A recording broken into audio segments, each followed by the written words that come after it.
بینەرانی بەڕێز و خۆشەویست ئەم کات و گشتکاتێتان شاد و کامەران بێ بە هیوام ئەم بەرنمەیەش بەرنمەیەکی تر بێ لەسەر کۆی ئەو بەرنامانی کە پێشتر پێشکەشمان کردووە. پێشەوەی بچینە دیداری میوانە بەڕێزەکەمان فەرمون ئێوە و ئەم ڕاپۆرتە. میوانی ئەم جاری بەرنمەکەمان بەرنامەی وێنەکانی دوێنێ، پیاوێکی لەسەرخۆ هێمن بەڵام وریا و چاوتیش، خاوەنی بیرێکی قوڵ بۆ خزمەتکردن لە بوارە زانستیەکان و گرنگیدان بە بەندا و ڕێژەی ئاو ژینگە و سەوزایی،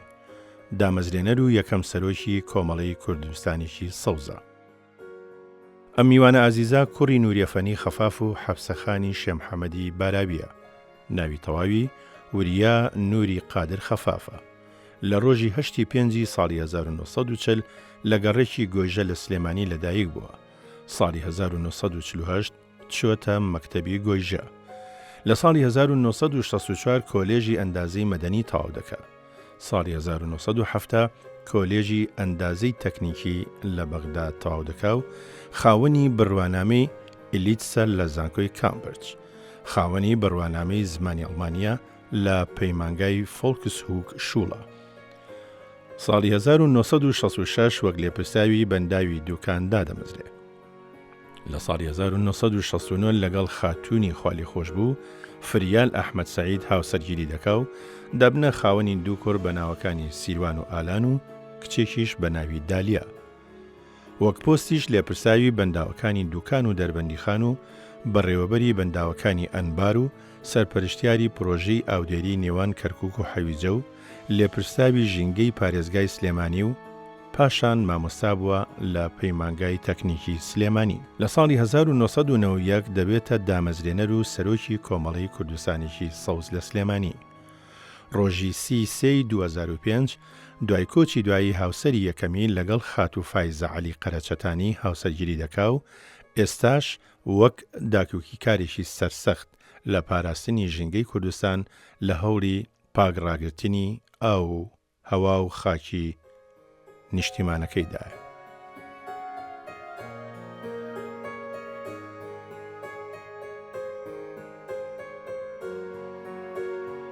کاک وریا نوری خەفاف، بەڵێ بەنای بەرنامەکەمانەوە گەلێک بە خێراتن دەکەین. ئێمە بەرنامەیەکی زۆرمان پێشکەش کردووە و خەڵکانێکی زۆر لەسەر ئەم کورسیە جەنابە دانیشتووە. لە کۆی گشتی ژیانی ئەوان دواوین لە ڕێگەی ئەو وێنانەوە کە لە ئەلبومی ماڵەکەیانە هاتووە. بە هیوان لەم بەرنمەیەشا لاپەڕەکانی ناو ئەلبومەکەی تۆش بە شێوەیەک هەڵبینەوە کە هەم جارێکی کە یادەوەرەکانی تۆ زین و بکەینەوە و هەموو ئەو وێنە قەتی سماوانی لە ماڵی ئێوە کەم کەس بینیوێتی لە ڕێ ئەم بەرنمەیەوە بتوانین خەڵکێکی زۆر بچنەوە نێو دنیا جوانەکەی ڕابردوو. سەرەتا وێنە حەز دەکەم بزانم ئەم پیاوە کێیە؟ ئەمە باوکمە، خوا لێی خۆش بێ، لە ساڵی 1923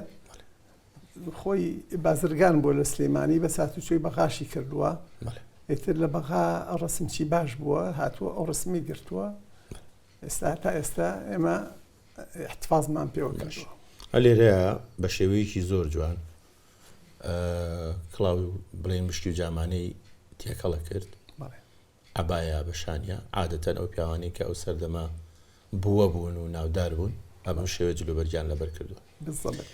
ئەنجا لێرەیە تەزبێحێکیشی بەدەستەوەیە. ئەمە ساڵی 1923 ساڵی چەند لەدایک بووە؟ ساڵی 1904 1904 کاتە لێرە ئەم پیاوە 90 ساڵە. تەزبێحێکیشی بەدەستەوە. ئەم تەزبێحە پێم وابێ تەزبێحێک لەسەر مێزەکەی ئێمە هەیە. تۆ بڵێ ئەم تەزبێحە بەڵێ هی باپیرم بووە، حاجی قاری خەفاف. بەڵێ ئیتر ئەویژایەتی بۆ باوکم، باوکیشم مای بە دایکم خوا لێی خۆش بێ، دایکیشم لە پێشەوە ئەمری خوابکایی بە من بە هەدیە. تۆ ئەو ئارەزووی تەزبێحە هەیە وەکو ئەوان، یعنی تەزبێحەکەی بەدەستەوە؟ وەڵا بەعزێ جار. بەڵام تۆ ئەوروپا دیوە، لە ئەوروپا ئەم شتە نییە. لە ئەوروپا نەخێر سیستەمیان ئەو تەزبیحە نییە، بەس تەزبیحیش خۆی فایدەی خۆی سوودی خۆی هەیە بۆ ئینسان. سوودەکانی چییە؟ سوودێ لەوانە ڕاضەیەگا بەدەست، باشە. سوودێک لەوانەیە ئەوانەی کە پیاوی ئاینن سوودی لێوەرەگرن خۆمانەی زانین. بەڵێ ڕاست. ئەجینا سوودی کێنی سوودیکەی نابێ تەمەنی ئەم تەسبیحە کەواتە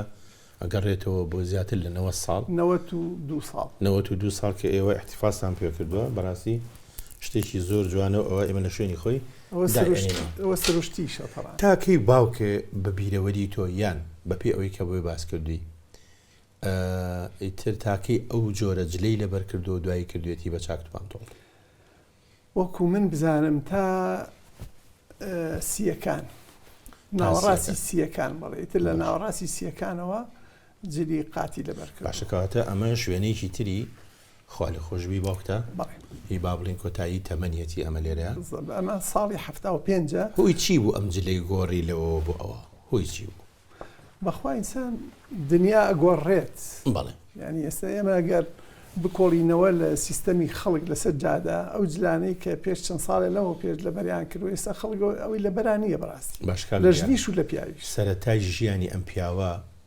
بەچی دەستی پێکردووە دەستی پێکردۆکو لە خۆیم بیستۆکو لە دایکم بیستۆ تەبان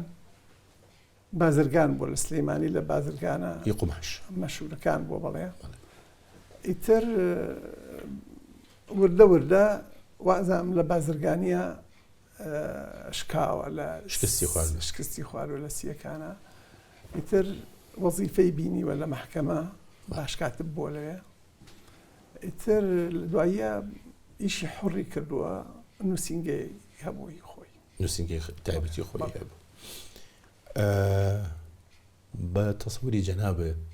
کەی دایکتی خواستووە دایکم وەکو من بزانم زۆر مناڵ بووە لە 14 ساڵیە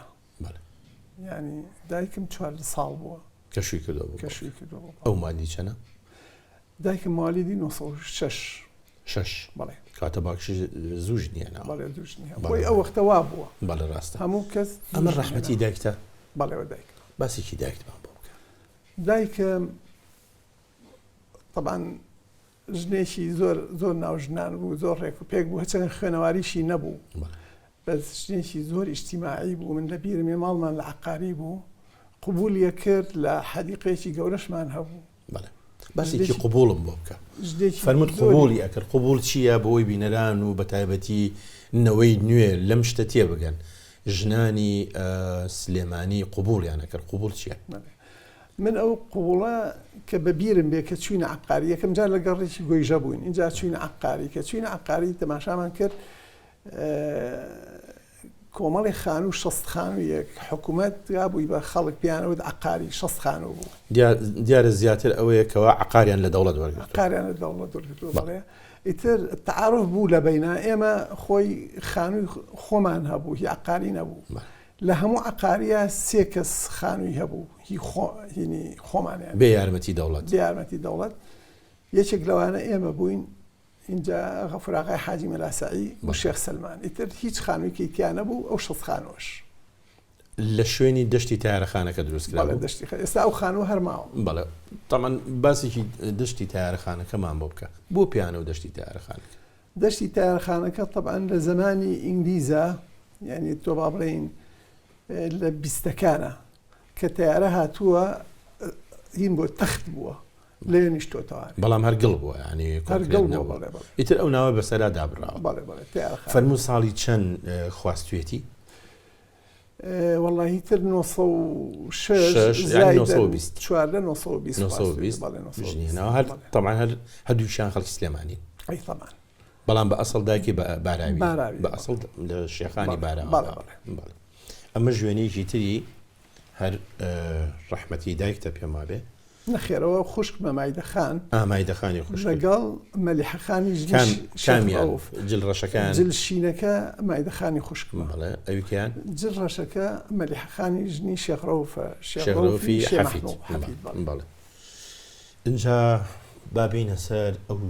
ڕۆژگارانی ژیانی جەنابێ پەیوەندی جەنابێ لەگەڵ دایکێ لەگەڵ باوکێ لەگەڵ مناڵەکانی تری خوشکوبراتە ئەوانە چۆن بوون بەخوا من خۆشترین ڕۆژانی ژیانم ئەو کاتەیە بینم چکە ئەو کاتە ژیان زۆر خۆشتر بوو لە ئێستا ژیان بەسیط بوو بەڕاستی ینی ئەوەنگا پێویستی نەبوو بۆ خەڵک ینی پێویستی شتە زۆر نەبوو ژینگە پاک بوو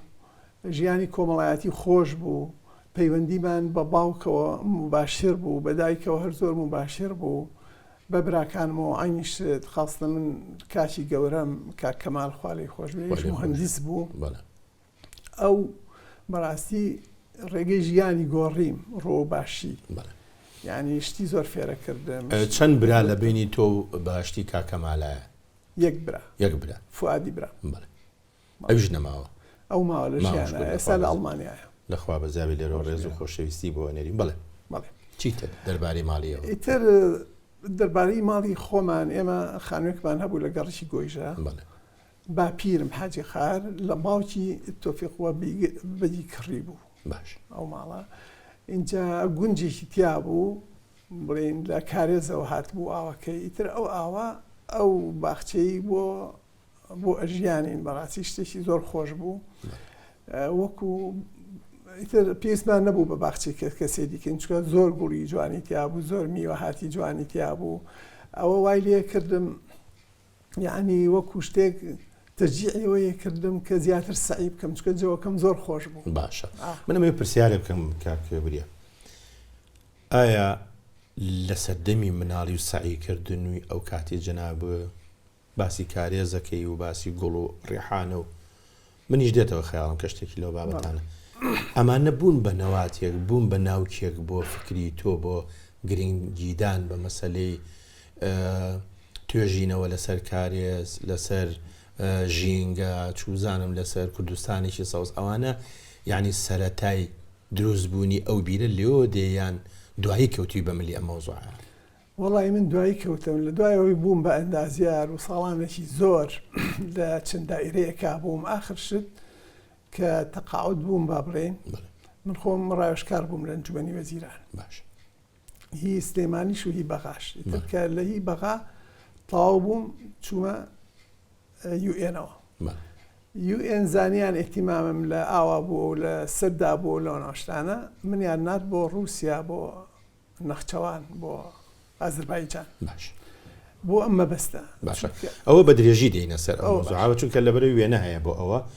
کەواتە گەڕانەوە بۆ ڕابردوو، بۆ جوانیەکانی ڕابردووش بۆ خۆی پاڵپشتێکە بۆ وێنەی زۆر جوان هەن هی ماڵی ئێوە. بەڵام ئەمەوێ ڕێکان بی ئەمە وێنەیەکی ماڵی ئێوەیە. ئەمانی چین؟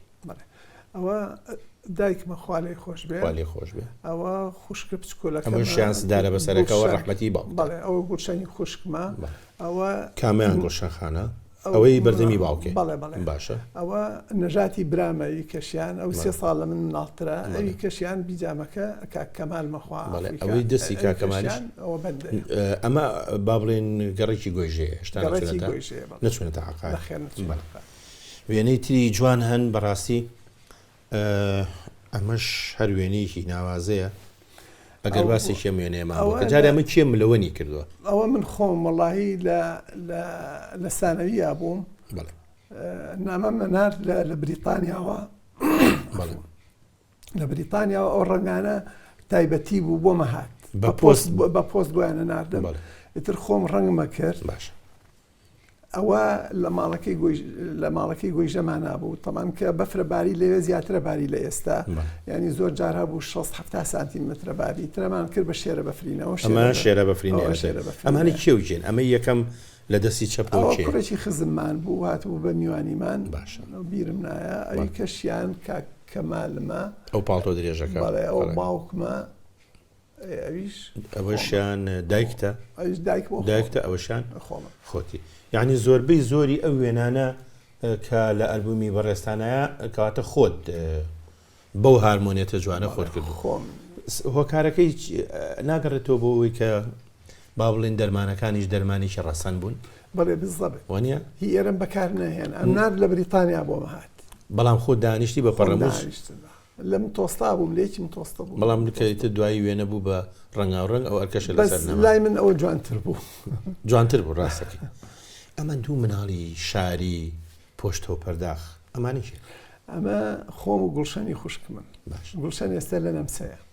ئێستا پەیوەندیتان چۆنە؟ ئێستا زۆر باشە. ئێستا ژەگەر وێنە بگرنەوە ئاوا دەزەکەی تەملی؟ چۆن زیاتر. ئێمە لێرەوە سڵای بۆ نێرین تەواان سپاس. دیارە من دڵنیام ێستا چاوی لێمانە کە بالضبط. باسیەکەی یادی بە خێریەکەینەوە کەواتە پەیوەندی جەنابە لەگەڵ خوشکەکانیش تا پەیوەندیشی زۆر نەرمونیان من کاگوریا منەوە پرسیاریشی کە بکەم کاکەمال بە ڕەحمەت بێ مهندس بوو جەنابە مهندس بووی دیارە خوشکەکانی شار خوێنیان تەواو برای کەش مهندس بوو ئێمە سێ مهندس لە ماڵێکە لە کۆی چەند پەنجاکانە یەکێکمان تەخەڕوجی کرد لە شەستەکانە من بووم لە هەفتەکانیشە نەژاتی برا هۆی چییە خوێنەواری باڵی بەسەر ماڵیەوە کێشاوە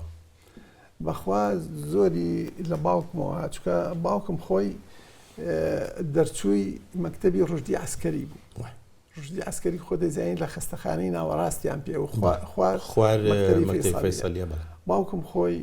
چەند زمانێکی زانی لەوانە طبعاً عەرەبی زانی هەڵبەت فارسی زانی فارسی زانی تورکیش زانی و ئینگلیزیش زانی باش یعنی ئەمە بۆتە کرۆکێک بۆ بنیادنانی علمێک زانستێک لە ماڵەیە بەردەوام جەریدەیە خوێنەوە بەردەوام گوێی لە رادیۆ ئەگەریتە رادیۆیەکمان هەبوو زۆرم پێخۆش بووکە و گوێی لێ ئەگەر لە دوایە کە تەواو بوو ئەخبار و شت بۆ دایکمی باسە کرد چکە دایکم عەرەبی نەزانی منیش استفادەم لەوە بەهەشتی دایکت بە ڕەحمەت بێ لەسەر خوێنەواری ئێوە ئەو چۆن زۆر تەشجیعیەکە زۆر ینی باوەڕ بکە لە سانەیی کە تەخەڕوجم کرد وتی حەزەکەم بڕۆی بۆ خارج بڕۆی لێ تاریکی چکە ئەیزانی من زۆر بەڵام بوونی دارایی و باوکیش هۆکارێکی کە بۆ ئەوەی پێویستی بە ئێوە نەبێ پێی وتم وتی گەڕەرەی ئەنێرم بۆ خارج بن من خۆم حەزم نەکرد لە وڵات چوویتە چ مەکتەبێ لە مەکتەبی گۆیژە بووم تەمان باش ئەمە شەروێنەیەکی زۆر جوانە حەسەکەم ئەمە گوڵشەنی خوشکمە باوکمە نەژاتی برامە دایکمە ئەمە هەر ماڵەکەی ماڵەکەی هەر باش چوویتە مەکتەبی گۆیژە و کاتی چی مدیر بوو لە مەکتەبی گۆیژە مامۆستا غەفوری مەلعالی مامۆستا غەفور زۆر مەزبوط بوو زۆر جددی بوو مامۆستاکان چێن زۆر سوودمان لێوەرەگرت وەڵاهی مامۆستاکان مامۆستا فەرەجی حەمەسێەوە ئەو ئینگلیزی پێوتم بەڕاستی من کە حەزم لە ئینگلیزی کرد بەهۆی ئەوە بوو یعنی ئەوە توانایکی هەبوو لە سەر زمانی لە پاشە مامۆستا قار بوو قاری خەلیل چاوەش ئەویش جوان دەرسی پێوتی ئیتر مامۆستا هاشم هەبوو مەکتەبی گۆیژە هەر ڕێک ناکەوتە پشتی خستەخانەی ناوەڕاست پشتی خستەخانەی ناوەڕاست و مەکتەبی فەیسەلیە ئێستا بازاڕی سیروانی نوێ زۆرم پێ ناخۆش بوو کە ڕوخانیە تامان هەموو ڕوخانێک بۆ هەمومان جێگەی نیگەرانیە ئەم وێنەیە باسی ئەو ڕۆژگاران ناکە کە مامۆستا غەفور بە ڕەحمەت بێ زۆر احتیمامیە بە ڕەسم بە زیکرەیات ساڵانە بەڵێ زۆر مهم بوو ئەی ئەم مامۆسایی تەنیشتی شێ ئەوەی تەریشتی مامۆستایەکی خەڵکی بەغایە عەرەب بوو ئیتر کۆی گشتی خەڵک لەو کاتا ئاوا دژداشێکی خەتخەتی لەبەرە کرد عادەتی بوو یعنی هەر بە عادەت وە ئەوە لەبەرەکە ئەوە من ڕۆژێکیان تاخیر بووم لە دەوام هاتم تەماشام کرد مامۆستا غەفور بە دارێکەوە ڕاوەستاوە باش وتی دەرسی کێتانەیە وتم مامۆستا عەرەبەکە یەک داری پیا کێشام وتم بۆ مامۆستا وتی ماڵی مامۆستا عەرەبەکە ناوی هەیە بڵێ ناوی هەیە ڕاستە کامیان جەنابەتی کاک مامۆستاوی ئەمەیان لای کەواتە ئەوەی لە شانی مامۆستا عەرەبەکە مامۆستا محەممەد ئەویان جەنابەتی باش ئەمە ژوێنەیەکی تری هەر سەردەمی مناڵیە ئەو پۆلی شەش بوو پۆلی شەش هەر لە هەمان قوتابخانەی گۆیژە ئەو کاتە باوکە مۆزەف بوو کە تۆ لەم کات لەم خۆنە نەخێر ئیشی حڕیە بوو لە بازار دوکان نووسینگەی هەبوو هۆکاری ئەوەش کە باوکن لە بازار بووە زیاتر مەکتەبەکە لەوێ داخلی کردوون لە گۆیژە خۆی نزیکی خۆی ماڵمان لە مەکتەبی گۆیژە بووی تر بە پێ هاتین لە گەڕێکی گۆیژە بە سابونکەرانە هات تەخوارێ کامیان جەنابەتی کاگووری ئەمەی کاتە ئەم چاکە سپیەی یەکەم لە چەپۆکەدانی شۆ لەسەر کورسیەکە جەنابەتی ئەو کاتە حەزە لە چ دەرسێکە کرد مامۆستا زۆر مشتاقی چ دەرسێک زۆر ئەشیا سەحەم لا خۆش بوو ئەشیا سەحە شوێنی وانی زانستەکانی هۆکار چی ڕیاضیاتیشم پێ خۆش بوو ڕیاضیات یعنی ئەوانە لە سەرەتاوە بوون بە با بڵێن دروستکردنی شانەیەکی زانستی لە جەنابتە. ئەو کاتانێک کە باوکە نووسینگەی هەبوو ئێوە لە قوتابخانە بوون نیوەڕانی شوێنانتانە خوارد کە لە مەکتەبە بوون؟ هەموو لە ماڵەوە بوو، هەموو کەسێ لە ماڵەوە نانێ. کەبابی بۆ ناکرێت؟ بەخوا کەبابمان خوارد جارێک کەبابی وەستا فەرجی کەبابچی لەوێتە لە بیرمان لە قادرمەکانە شتە خوارد نەوەڵا ئەمان نادەیان هێنا بۆ ماڵەوەمان خوارد لە ماڵەوە. باش ئەو خەڵک زۆر عادەت نەبوو لە بازار زۆر نەخێر لە بازار وێنەی جوانی ئەم ئەلبومەی جەنابێ زۆرن زۆر زیاترن لەمە، بەڵام ئێمە مشکیلەکەمان کاتە ئەمە وێنەیەکی جوانە. من و چێنەری ئامۆزام کوڕی کاک حسێنم مامە حسێنم ئێستا لە ئەنجومەنی وەزیرانە خۆی ئەندازیارە. ئەمەش هەر ماڵی خۆتانە؟ ئەویش ماڵی خۆمانە، ئەو ماڵەیە کە پێم وتی لە گەڕکی گوێش. کاگوریا جلوبەرگی جەنابە هەمیشە قات و بنباخ و کامل قیافە ئەو کاتەش هەروە بووی زۆر هۆکاری ئەو بکە باوکیشی خۆی ئەفەندی بە پاک و تەمیزی و بە تەلوینێکی زۆر جوان خۆم تەلوینم کرد. بەڵێ خۆ تەلوینی کردو. ئەمە لە کۆلێژی ئەندازیاری سەرەتا وانەتان هەیە وانەیە هونەری شێوەکاری هەتان بوو؟ هونەری شێوەکاری نەخێر نەتان بوو؟ ناخێر. ئێستا لە هەندەسەکان ناخوێنرێ؟ بەڵێ خوێنرێ. وتم لەوانەیە ئەمە بوو بێ بە خێرێک بۆ ئەوەی کە لە دەستی شێوەکاریشە زیرەک بی چونکە بەڕاستی شێوەکاری چی پێ ئێمە بەسمان فنونی تەشکیلیە نەتان بوو، بەڵام زۆر بە هارمۆنێتیشی جوان تەلوین کراوە، ئەوەش ئەگەڕێتەوە بۆ سەلیقەی جەناب. باشە اینجا دێینە سەر وێنەی تری ماڵەوە. باشە وێنەی تری ماڵەوە ئەم وێنەیەکی ملەوەنی زۆر جوانە پێشێ کۆتایی ژیانی باوکێ بێ ئەو کاتە زۆر کۆتایی نەبوونەوەڵا ئەوە تقریبا 960 گیراوە لە دوای ئەوە بە 16 ساڵ ئەمری خوای کرد. باش ئەوە کاکەمالمە ئەمەی ڕۆبەکەی لە کاکەمالمە وەختە ئەندازیار بوو لە سلێمانی، ئەوەش کوڕەکەیەتی دانا ئەم لاشیان فوادی برامە. اینجا دایکتە و دایکمە و گوڵشەنی خوش گوڵشەخانی گوڵشەخان بچووکترینتانە کەواتە ئەو ئیتر نازداری ماڵ بوو. بەڵێ ئەو مالیدی 1947. باش ئەمە وێنەیەکی ترە. ئەم وێنەیەش کامیان جەنابتی؟ ئەگەر لێم نزیکی توانێ زەحمەت نەبێ ئەم چاکەتشینەکە. باش ئەوەی چاکەتەشینەکە خۆ ڕەنگەت کردووە. ئەمە کوێ ئەم شوێنە؟ ئەم شوێنە لە سلێمانی و هاتین بۆ سەیرانێکی مەکتەب چوین بۆ دوکان لە ڕێگە لاماننا ئەوە حاجی باقی خواافریکا مامۆستامان بوو. مامۆستا حاجی باقی ئەوەی کە لە تەنیشتی تۆ دانیشت. بەڵێ ئەمە چی بەسەر هات مامۆستا حاجی باقی؟ بەخوا فەقیرە لە زمانێکە تفەنێکی ڕاوی هەبوو چوونە سەری هین عسکەرەکان کوشتیان ساڵی 1963. تفەنگ یا دووربین؟ تفەنی ڕاوی هەبوو. فەنگێک و دووربینی ڕاو لەگەڵ دووربینی شالەمە بەس مامۆستایەکی زۆر عەبقەری بوو لەسەر ئەوە کوشتیان. بەڵێ لەسەر کوشت. اینجا یعنی زیرەکەی لەوانە بوو. دیسانەوە هەر ئەبێ بینەوە سەر ئەو جوانکاریانی کە لە قیافەی تۆ گرنگیدان بە قیافەی تۆ تا تەمەن هەڵەکشێتەوە هەر زیاتر پەیوەندی بە قیافە. ئەم مناڵانە چێن لەگەڵدا؟ ئەم مناڵانە خوشکەزا و ئەوە دالای برازامە ئەوەی ئەولایان ئەمەی جلسبیەکان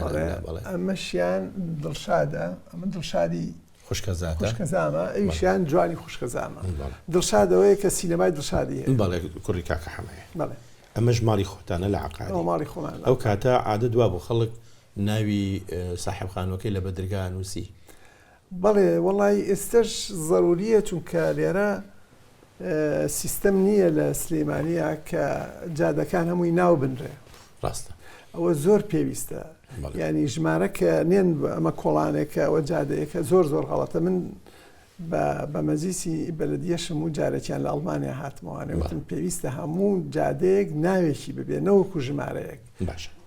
لەگەڵ سعیکردن ناچۆن بی؟ سعیکردن ئەم کرد و نەمە کرد بەس باش دەرەچوو. باش دەچێت ئەمە وێنەیەکی ئەو کاتێک کە سەعیەکەی بەڵێەوە لە باخچەکەی خۆمانە لە عقاری لە گەڕێکی گۆیژە ئەوەیە کە بەهۆی کارێزەکەەوە لە خوڕی ئاوەکە بووی حوزەکە دائیمان ئیتر جلیوەی چۆلەکە و تەیر و شتێکی زۆر حوشەکە چەند مەترێگە بوو بە پێوەی کە تۆ ئێستا ئەندازیاری هەمووی خانۆکە هەمووی 1000 مترە بوو 1000 متر باش. ئەمە چییە؟ ئەم دۆکۆمنتە ناوێکی زۆری تایە لە ئەخیرە میرزا نووری خەفاف بۆ هینانی ماکینەی چاپ ئەم زاتانە کە ناویان نووسراوە بەدەل هیممەت و غیرەتیان فەرمووە بۆ ڕێگە لە مقابلێتیاندا بزەبەوە بەس چیەکە ئەوە جەریدەی ڕۆژی کوردستانە لە 1922 دەرچووە باشە ئیتر ویستوانە چاپخانەیەک بێنن بۆ سلەیمانی بۆ ڕۆشنبیری باش باوکیشم یەکێک بۆ لەوانەیە کە تەبەڕوعی کردووە بۆی ئەو چاپخانەیە بێنن ینی خەڵک باربووی کۆکردێتەوە بۆ ئەو چاپە. ئێمە زۆرمان ماوە لەگەڵ جەنابتە بەڵام ڕێکەم بە با وچانێک وەربگرین. خۆشەویستانم وچانێک و دێنە خزمەتە.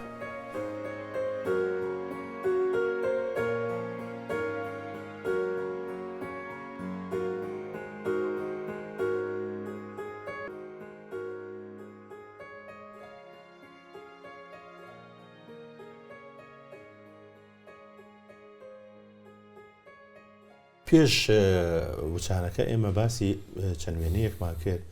بەس من ئەمەوێ پرسیارێک لە جەنابێ بکەم ساڵی چەند سانەویت تاوا کرد؟ ساڵی 59. ساڵی 59 کاگوریا چەندت هێنا؟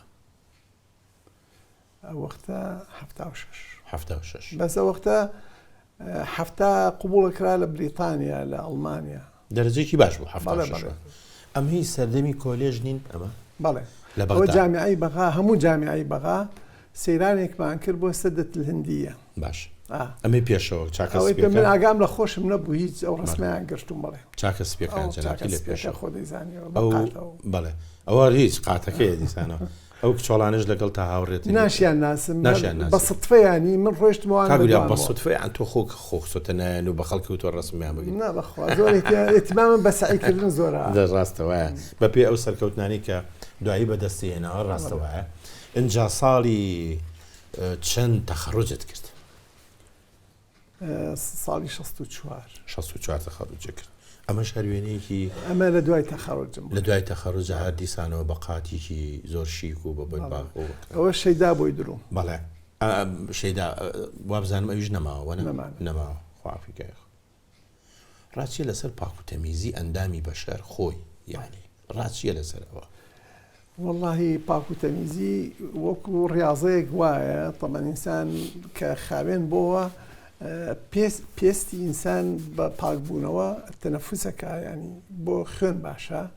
و ئیسراحەتێکی ژا بە مێشک وا لە ئینسانەکە کە هەست دەکا نیشاڵێکی کەی هەیە ینی بەڕاست بارێکی قورس لەسەر شانی قورس لەسەر شانی لاچووە ئەوە زۆر گرنگە لە ئەوروپا زۆر گرنگی پێ بۆ مۆزوعیان بەڵێ باش. دوای ئەوەی کە با بڵێن کۆلێژ تەواو کرد ئیتر بووی بە زابطی احتیاط بۆ مەزابطی احتیاط. ئەمە هی ئەو سەردەمەیە کە با بڵێن هێشتا لە تەدریبی زابط احتیاطیەوەنی ئەوە قوربان لە تەدریب لە بەغاوە ئێمە 600 کەس بووین هەموو خەریجی کولیات و جامیعاتی خارج و هی سلێمانیش بووین هی هەموو ینی هەموو عێراق. ئەمە لە بەغاوە ڕاکردنێکیان پێ کردین کولی یەکێک لە ئێمە 24 کیلۆشتی هەڵگرتە بوو لە سیلاحەوە لە ئاوەوە لە هەموو شتێکەوە گەیشتینەوە ئەو ڕسمەمان گرت. ئەمەش هەری ئەو کاتێ ئەوەشی ئەو کاتێ لە تەدریبە فێریانە کردین بەڵێ فێریانە کردین با بڵێن ئەوەی سمێڵی پێوەیە ئەوان تۆنیت وانە بۆی بینەر بیزانێ ئەوە کاک شەماڵ کەریم ئەمری خوای کرد. خوافیک ئەمە شەروێنەیەکی جوانی ئەو سەردەمەیە ئەمیش شەریکاتی ئەویش دەتەدریب یەکەم تۆی ئەو فێری ڕۆشتنیانە کردین چکە ڕۆشتنی ئەسکەری زۆر قورسە یعنی وەکو ڕۆشتنی مەدەنی نییە ڕاستەوە ئینسان کە فێری ئەو ڕۆشت نەبوو ئیتر لە ئەسکەری زۆر چالاکتوانزانی چۆن بڕۆیت. بەڵێ ئیتر لەم کاتا ئیتر کە تەخەڕوجێ کرد تەخەڕوجم کردەوە بۆ مەزابەت لە کەرکووک یەکەم جار لە هین بووم لە کەتیبەی ئیستیمکان لە بەغا ئیستیمکانی مەدفەعی ینی ئەگەر دوژمن تۆپێکی تەقان تۆ بە حسابات وەکو مهندسەیە بە ئەجیزەی خاصمان هەبوو شوێنی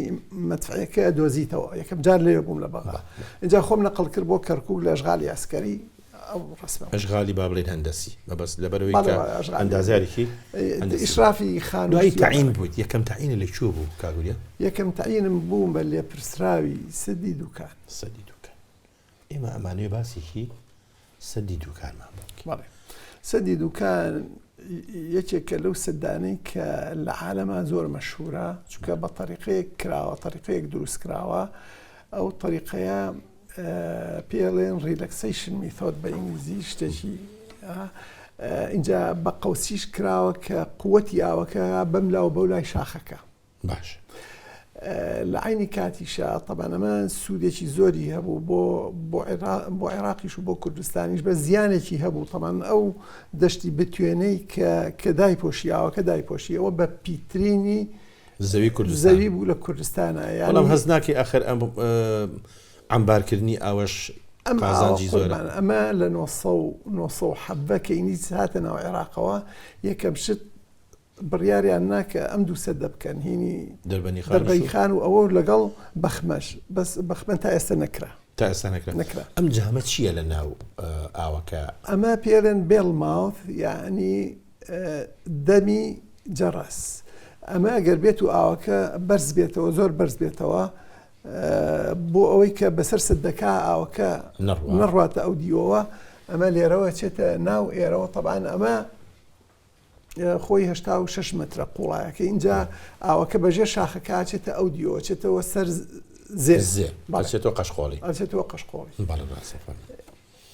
ئێستا ئەمێ ئەو پرسیارە بکەم ساڵی چەند دەستیان پێکرد ئەم سەدە ساڵی 1955 دەستیان پێکرد مەلیک هات و ئیفتتاحی کرد 55 اینجا 1958 تەواو بوو باش بەڵێ 5 میلیۆن دیناری تێچوو 5 میلیۆن دینار ئەو وەختە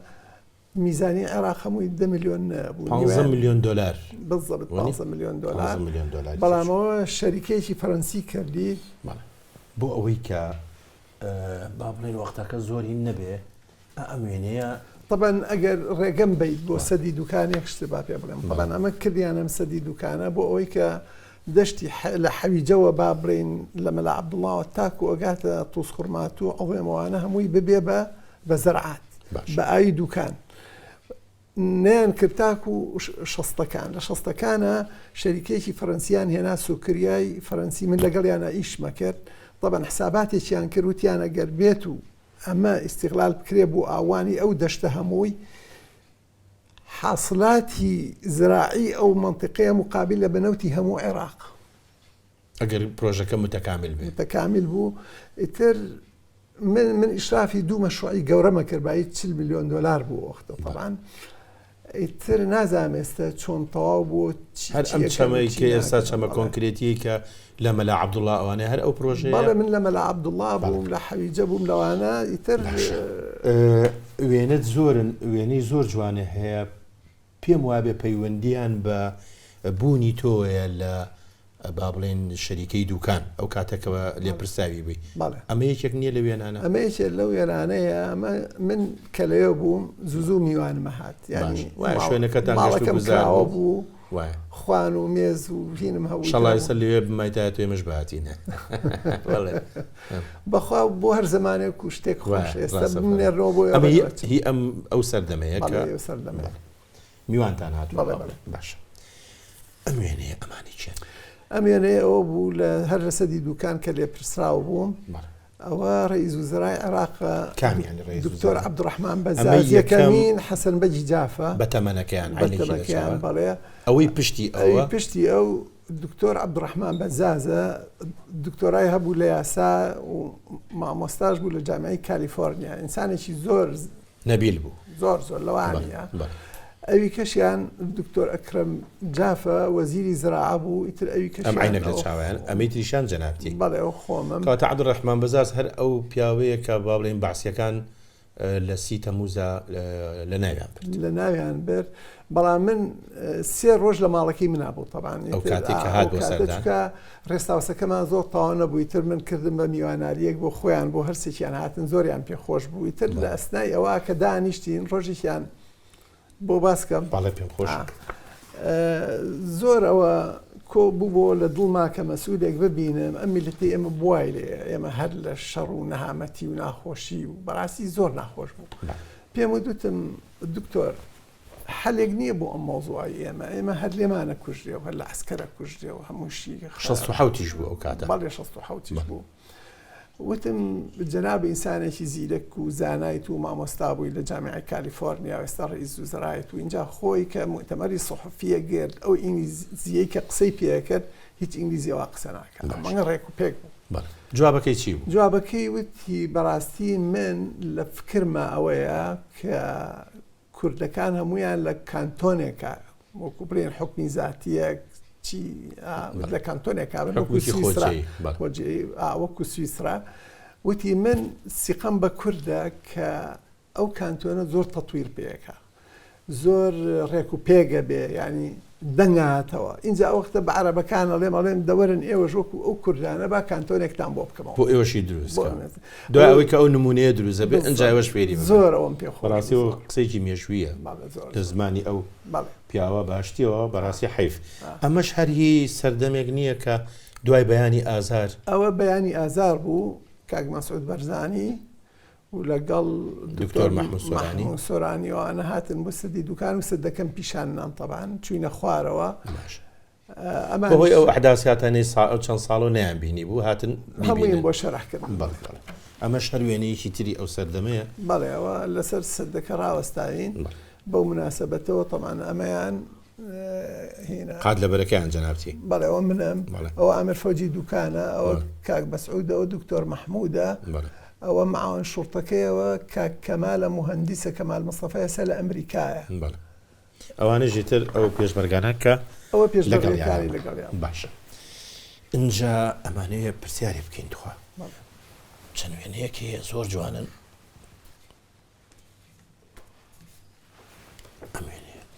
ئەوێنەیە من لە کەرکوو بوو من دازیار بووم لە مەشروعی ڕێی کەرکووگەوەی کە باسمان کردی حەوی جوانە ڕۆژێک خەڵک وا کردبیان بە عادەت لە قەڵاچوالان شتی ئێرانیانە هێنا شتی یابانی ئەسڵی ئیتر ئێمەش لە کەرکوو هاتین بۆ یەکە لە بازار و شتانە نەبوو ڕادیۆ مستەجلە شت ڕۆژێکیان قاچاق بوو بەڵێ قاچاق بوو ئیتر هاتین بۆ سلێمانی لە سلێمانیشەوە بە ئەزمەڕە هاتینە ئەمدی و تەماشام کرد تەوەقوعم نەکرد دووکەڵێک لە دوورەوە کرد ئەسکەرێکم بینی لە پێشەوە ڕاوەستام وتم ئەمە چیە وتی وەڵاهی ئەمە خەڵکی دێکەیان هێنە دەرەوە دێکە چۆ بوو دەی تەگەران بەڵێ وتی شتەکانیشیانە هێنە دەرەوە باش و ئیتر خەڵکەکەش ئاوارەکە ئاوارەیانەکان بەڵێ ینی ئەمە ئەتوانین بڵێن ئەم وێنەیە کاتی داگرتنی ئەو دێ یەکسەر کامێرەیەکی ڕووسی زۆر متازم پێ بوو جامەکەم دایەوانێ ماڵەوە بەتەنیشت بۆ وتیان بگرن لە جیاتی جارێک دەجارێ ئەدام دەکەن وتم خەیراکە ئیتر عەدەسەکەم خستە ژێر شوشەکە و یەک ڕسمم کرد ئەمە ئەو ڕسم خۆزگە ئێمە بۆ زۆربەی زۆری ئەو کارە ساتانی بەسەرمانە هاتووە ئاوا بەوێنە تۆمارمان کرد ئەم دۆکۆمنتانە زۆر دۆکۆمنتێکی جوانە ئەمە بەڕاستی هەرچەند کارە ساتەکە جەرێک بڕە بەڵام ئێمە کارە ساتی لەو شێوەیەمان زۆرە ئەمەش لە ڕەوەکە طبعاً ئەمە سەر حدودی ئێرانە ئیتر ئەمە شتێکی بچکۆلانەیە گرتم کاتی ڕەوەکەی باش ئەم پیاوانە چی لێرە ئاوڕێنەوە هەموو ئەمە کاتا ڕسمە کە ئینتیفازەکە بوو ماڵی ئێمە لە ڕیعایە بوو ئیتر هەموو لە ترسانە هاتن سریانە کرد لە ئەمنەکەی سەرغاباتەکەەوە تۆپیانە گرتە ئەو گەڕەکەی ئێمە کوڕەکەم پەردەکەی لا تۆزێ یەک تۆپیان گرتە ماڵەکەی ئێمە تر کەواتە ئێوە لەو ڕۆژانە ئێوەش بەرکەوتون باشە ئەنجا ئەمەوێ بزانم ئەم کاراکتەرێکی ئەمە خۆمم لەگەڵ خێزانی یەکەممە ئێستا ئەمریخوای کرد ئەڵمانی ئەمریخوای کرد بە نەخۆشی ناوی فریال ئەحمەد سعید فریال خان چەند ساڵ بەیەکەوە بوون لەگەڵ فریا 34 ساڵ بووین ژنێکی لێ هاتوو بوو زۆر ڕێک و پێک بوو ئەچوون بۆ هەر شارێ هەر وڵاتی ڕووی سوورەکردن بەڕاستە درود بۆ گیانی پاکی خوا لێی خۆش بێ ئینشاڵڵا ئەمە ژوێنەیەکی جوانە ئەمە چی ئەمە من لە هانۆڤەر بووم لە ئەڵمانیا جاروبار لە سلێمانی و خەڵکە هاتن دکتۆر فواد ماسووم جارێکیان هات و کاک شێرکۆ بێکە سامە نە دوایانە گرت شعریان خوێنێتەوە ئیتر من شعری خوێنەوە تر منیش لەوێ ئامادە بوومەوە منم یەکەم کەس مامۆستا هەندێک وێنەی زۆر جوان هەیە بەڵام ئێستا ئێمە ئەمانەوێ ئەمە کاری چییە ئاوا بەیەکەوەن هەمووتان جەنابی مام جەلالە دکتۆر دارایە کاکتەها بابانە دکتۆر پێشەوە ئێستا لە بریتانیایە ئەمە ئێمە کۆمەڵەیەکمان پێکهێنا کۆمەڵی کوردستانی ساڵس ئیتر وتمان ئەو وەختە مام جەلال لە قەڵاچوانان بوو کاک مەسعودیش لە خەلیفان بوازان بەرەی کوردستان هەبوو وتمان ئەم جەماعەتی لەگەڵمان منیان هەڵبژارد بە سەرۆکی کۆمەڵەکە باش سەرۆکی کۆمەڵی کوردستانێکی کوردستانی سەڵت بە مۆقەت تاکو ئینتیخابات دەکرێت ترکە ئینتیخابات کرا لژنەی تەحزیری باب لژنەی تەحزیری ئەمە ئەو کاتێ ئەمە ئەو کاتەی تر ئەمانە ئەو جەماعەتە بوون باش اینجا ئەمەوێ هەندێک ڕسمی زۆر ناوازە و جوان هەیە ئەوانەی بزانین ئەمانە چیە ئەمە پیا ئەڵمانیە ناوی مستر زارناکە داوەتێکم بۆ کرد چونکە بەڕاستی چونکە من فترەیەکی کامیان ئەم کراشینە ئەم کراشینەیە بەڵێ چونکە ماوەیەکی زۆر من لە ژینگا ئیشم کردوانە ئەزانم چ کارە ساتێکە ئەم زێرابەی سلێمانی ئەڕواتە ناو تانجەرۆ و چ خەتەریەتێکی هەیە بەڕاستی داوەتێکم بۆ کرد لەسەر تیری خۆمیانی وتم با بێت بە تیارەکەی خۆی هادەوە ئەزام ڕستمێکی تیارەکەشمان هەیە ئەمە تیاری ئەو کابراایە تیارە خۆی لێ خوڕی لەگەڵ کوڕەکەمە هاتنەوە کوڕەکەمە لەبەر خۆشی تیارەکەی لێ خوڕی بوو بەڵێ خۆی لێ خوڕی باش ماڵیدی 42 بوو زۆربەی معالجەی ینی زێرابی سلێمانی زێراب لە ئەڵمانیا ئەو کردبووی خۆی کردبووی زۆر مەشهور بوو ینی لەوە ئیجاوتم بۆ ئەوەی تەمان ئەگەر ئەو زێرابە چارەسەر بکرێ نەخۆشی کەمەکاتەوە دووهەمینیشی ئەو ئاوی زێرابی سلێمانی ئەگەر کەمیەکەی بەمێ چەنگە طبعاً بەقەدەر دوو ئەوەی ئاوی سەرچنارە لە بەهارانە ئەم ئاوە ئەگەر ینی بیپاڵێون و چارەسەر بکرێت ئەتوانرێ ئەم ناوچی سلێمانی هەمووی ببێ بە دارستان ئەو وەختە بە زەرعات و ئیستفادەی لێکرێ هەوای ئەم مەنتقەمان بۆ پاگەکاتەوە وەختە ڕەشەبان نامێنێ وەختە ئەم پیاوەی چیە کاک؟ ئەم پیاوە من ڕاوێژکار بووم لە UN منیان نار بۆ رووسیا بۆ ئەزەربایجان چوون بۆی کە دراسی کارێز بکەم لەوێ ئەم پیاوە عمری 85 ساڵ بوو کوڕەکانیشی دکتۆر و مهندس بوون بەس حەزی لەوەیە کرد ئەچوو بیری هەڵەکەن بیری هەشتامەتی بۆ کارێز جاوە منیش لەگەڵا ئەو ڕسمم گرتووە ینی تۆ لە هەموو شوێنێک و لە ژیان تا لە دوای ساڵی 91ەوە هەر لە خەمی ئاو و خاک و هەوای کوردستان نابووی باشە لەشتە ساغ بێ ئەمە لە ناو نەخچەوان شاری نەخچەوان بزانە لەم شوێنە خۆشا کە شاخاوی شەو ئاویشیان زۆرە هێشتا کارێز هەڵەکەن بەس لە سلێمانیە ئاویشمان نیە و کەس گوێ نهاتە کارێز ینی بەس من کە هاتمەوە چوون بۆ قەراخ و بۆ ئەترافی سلێمانی و چەند کارێزێکی زمانی کۆنمان ژیانەوە باشم کاک وریا تۆ پیاوێکی وریایی سپاس دەکەم چییە؟ مناسبەت چی لە خۆ تۆم پاسە ڕستمیان پاسە و گرتووە ئەمە ئەو پاس چی ئیسفادەیەکی هەیە ئەمە سیارەیەک بوو بەلامان ڕۆیشت لە لەندەن باش لێ نووسراوە thanks for saving water زۆر سپاسدانەکەین کە ئاوە پارێزن لەو بریتانیا کە هەر چوارە ترافی بە ئاو گیراوە کە هەمووی شاخ و داخ و ئاو تەڕ و بڕە ئەڵێن سپاسدانەکەین کە ئاوە پارێزن ینی ئاویشیان زۆرەوەشی بەس لێرە ئاویشکەم و هەمووی ئاوەڕشێنی ماڵان و کاتە لەم بەرنامەی منە بانگەوازەکەی بۆ خەڵکی نیشتیمانەکەی خۆمان کە دەست بە ئاوە بگرن کە زۆر گوناح ئاگیان لە ژینگە بێ نەوەکو ئەوە منەترسم ڕۆژێ لە ڕۆژان ئاوەکەمانە مەنگە کەم ببێتەوانەیە دەست نەکەوێت ئەو دەست نەکەوێت چونکە کاک ئاسۆ بۆ معلوماتی جەنابێ هەموو 35 ساڵ دانیشتوانی هەموو شارێگە بێ بە 2 ئۆنگە هەموو 35 ساڵ اینجا تۆ وەرە ئەم هەموو خەڵکە زۆر بێ ئای زۆرەوێ ئێمەش ئاو پیزەکەین لە حتا ئاوی ژێر ئەرز پیزەکەین ئاوی پاک زۆر کەمەمێنێتەوە ئەمە یەکێکی ترە لەو هەوڵانی کە بۆ ژینگە پارێزی ئەوانە ئەمە لە تۆڕی هاوڕێیانی ژینگە ئەوە منم ئەوە دکتۆر ئازاد شێخانیە بە تەنیشتمەوە ئەوە دکتۆر ساڵحە ئەوە مامۆستا ئاوازە تۆڕێکمان هینکرد تشکیل کرد بۆ ژینگە بۆ ژینگە پاکردنەوە لە کوردستانە. باش کاک بەڕاستی ئێمە کاتمان زۆر کەم بەدەستەوە ماوە ئەوە زۆر جێگەی نیگەرانیە بەڵام ئەمێنێ وێنەیەکی زۆر جوانە ئەمە کۆنگرەیە گیران لە بەرلین لە پێشەوە سەدام بڕوخێ ئەوە من لەگەڵ مادەم میتەرانە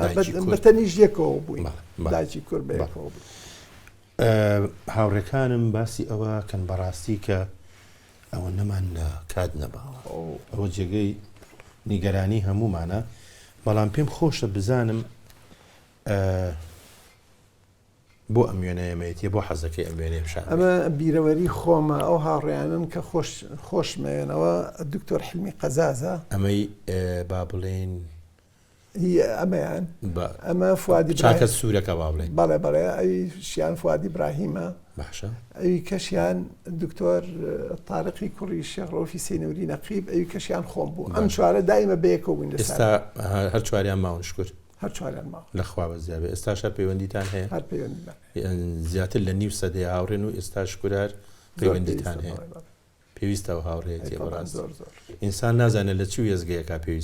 پێویستی پێیانە بێ بەخوا پێویستیش نەبێ خۆش ینی پێویستی ڕۆحیە پێویستی ڕۆحیە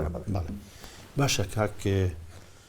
وریە ئەم کاراکتەرێکی ئەمە خێزانی ئێستا بەڵێ کەی هێنات ئەمە 2005 لە دوایەوەی کە خوا لێ خۆش بۆ ئەمری خوای کردە پاشەوە بە 2 ساڵ هاوسەریمان کرد ئەخە ناوی بڵێ بەوەی بینەرن بزانن کێ فایزە علی صاوح فایزە علی قرشت حاجە علی قەرەستانی ئێمە لێرەوە سڵاو و ڕێز و خۆشەویستیمان هەیە بۆی ژنێکی بەڕاستی میوان نەوازە ئەمەش هەر باڵێن بەڵێ ئەمەش خێزانی ڕەحمەتی ئەمە خێزانی ڕەحمەتی خوافیکایخوا اینجا ئەی ئەمێنێ ئەمە کچەکەمە دالیا ئێستا لە بەرلینە ئەویش هاوسەرەکەیەتی ئێستا لە بەرلینەژی بەڵێ لە بەرلین تاقانەشە تاقانەی لە کچە ئەخەل لە کچا بەڵێ وایە ئەزانم لەنا شکور برای هەیە ئەی ئەم پیاوە ئەمە کوڕەکە مەسیروان لە کەنەداژی ئێستاشە لەوێ لێرەوە سڵاوی بۆ نێرین بۆ کاکە سیروان ئەمە ئالانی کوڕمە لە سەفارەتی عێراقی لە بەرلین باشە لێ پرسراوی پەیوەندەکانە طبعاً ئەویش خێزانەکەیەتی کوڕ ئەوەش مناڵەکانی باشە وێنەیەکەیە ئێستا وێنەیەکی پیشانەیە ئەمە هەر سێ مناڵەکەتن منیە بەڵێ ئەمە هەر سێکیانە ئەوە سیروان ئەوە دالیا ئەویش ئالانەوە لە ئەڵمانیا گیراوە باش ئەمە هەر سێکیانن ئەم دوانێکی ئەمە کوڕ و کچی سیروانن سیروانی کوڕ ئێستا لە کەنەدان دالیاخان مناڵی نییە با دوو کوڕی هەیە ڕسمی ئەوانمان بۆ پێ نییە ئەوە تایەتی ئەو دوو کوڕی هەیە ئەوە لە ژوورەوە باشە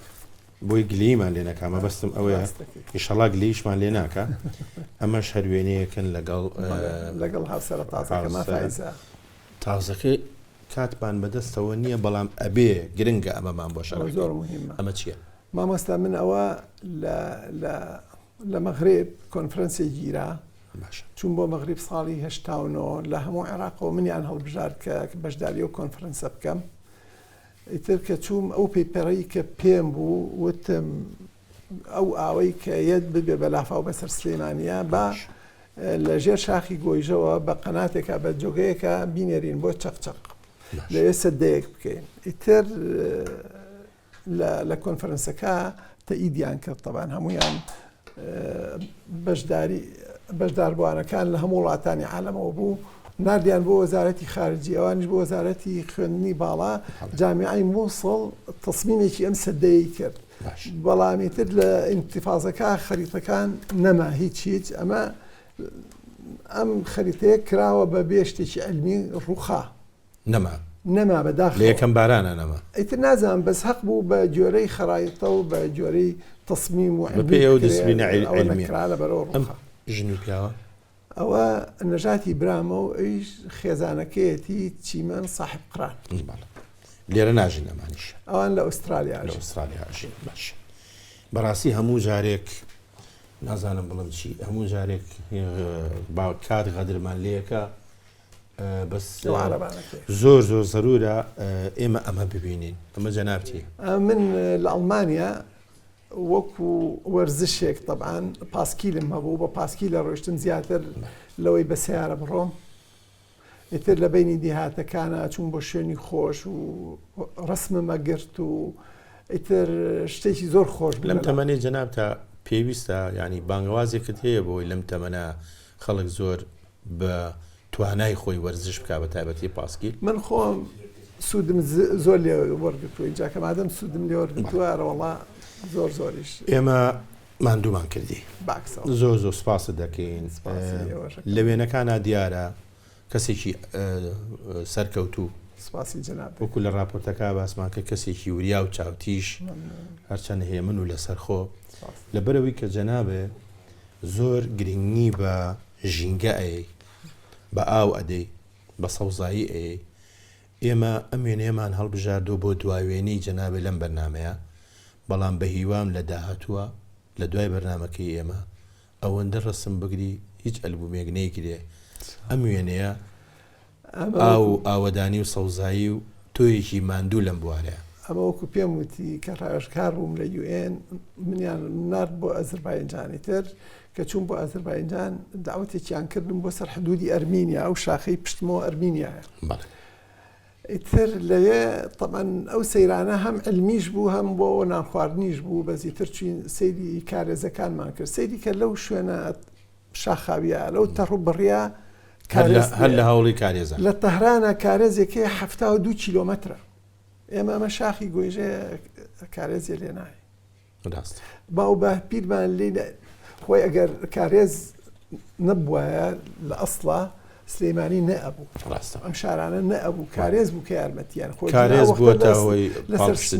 لەسەر سنارۆ ئەو نەهاتوو ئەو کارێزانە بوو کە خەڵک ژیان لەسەری بەسیکردنەوە ئێمە لە کۆتایە زۆر سوپاسی جەناب دەکەین پێشەوەیشی کە من بەرنامەکە بەجێ بێڵم ئەبێ لەگەڵ بەڕێستا وێنەیە بگرین بۆی مناڵەکانی کاکە سیروان و کاکە ئازاد و دالیاخان کاکە ئالان و دالیاخان ڕێز لەم وێنەیە بگرن و بیکەن بە وێنەکانی دوێنێ سپاسی هەستانە زۆر سپاس بۆ حزورتان خۆشەویستان تا بەرنامەیەکی کە و کەسایەتێکی تر خواتان لەگەڵ